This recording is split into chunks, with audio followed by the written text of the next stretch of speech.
It's great to listen to a book if you're not going to do anything else, but write down what it is. If you're listening, take out your phone and in your notes section, put down the notes so later on you can actually say, oh, that was a great idea.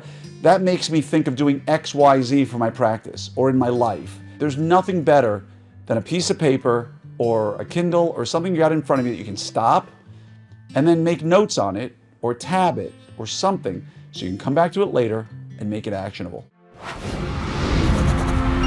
Hello there, welcome to another episode of Your 5-Minute Friday. I'm Dr. Glenn Krieger here. And today I want to talk about books because I was recently giving a residency virtual webinar. It was a real webinar being given virtually. And one of the questions I got was, what book would you recommend? And there's a million, right? Literally there's a million. There's probably 50 that are foundational books that apply to everybody, no matter what business you're in, Good to Great, Richest Man in Babylon. I mean, you could come up with dozens of them, Think and Grow Rich. But the point I tried to make to the residents was that I asked, how many of you like to listen to books? And a couple of hands went up. And how many like to read? Very few hands. I'm telling you now, you're busy, right? But you're trying to cram books in and podcasts in to times where you really can't make them actionable.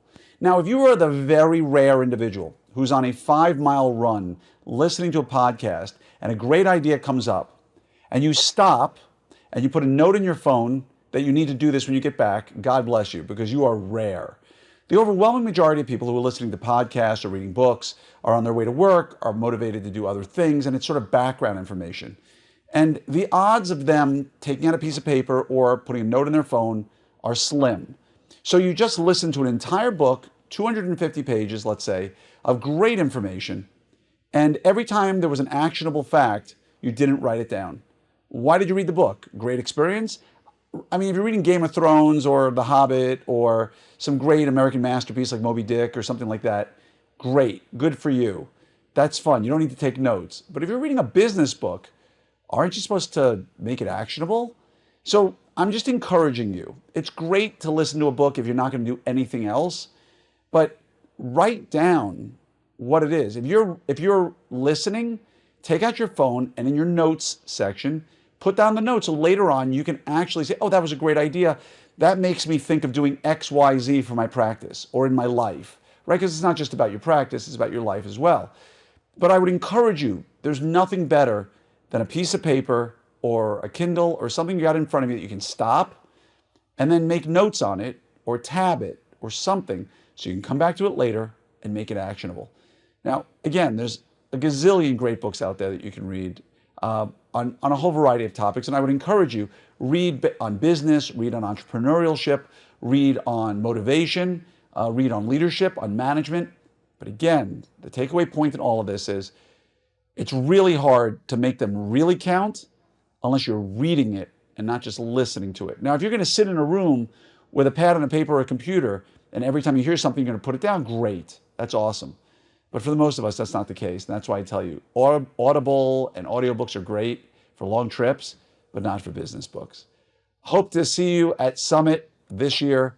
By the time this drops, it's possible that Summit 2024 is already on sale. I don't even know the URL. All I can tell you is it's a ship. There's a limited number of cabins. There's a limited number of set cabins of each type. And I will tell you that the cost of you getting a cabin for 2 people and the entire summit will cost you less than traditionally getting 2 tickets and a hotel room. So I'm telling you, sign up. It's going to sell out. It does every year. It's going to be amazing. And best of all, the speakers I got for 2024 on the cruise, you might have heard of 1, maybe 2 of them, mostly not orthodontists, because many of you have said to me, you're tired of hearing the same people speak. And while I could listen to them over and over again, I'm getting you people who are going to bring you new ideas to help you shape your practice and live your best life. And enjoy a day off in Cozumel.